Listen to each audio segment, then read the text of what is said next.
Welcome back to TechCrumbs. Today we're going to show you how to install Instagram on the OnePlus Nord N100. So first thing we have to do is open the Play Store, and there we can actually search for it or just look for it. So we can click the little search there, or as we have it here, just click it here, say install. And once you click install, you have to be signed into your Google account, of course, and you have to make sure that you don't need parental control or permission.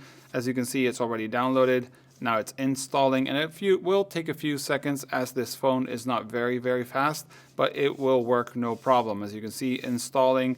And now if we go back to the menu, as you saw, I just basically scrolled down and we look at the apps, and here we should see Instagram pop around games and so on. We'll see it come in a few seconds. We'll see the icon appear. Let's give it a few seconds.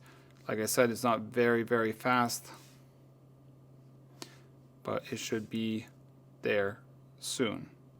There we are. It has Instagram there. So now we can open Instagram and play with it, or also it usually is installed on our home screen, so we can open it and so on. So that is how you install Instagram on the OnePlus Nord N100. If you have any questions, let us know in the comments below. Bye.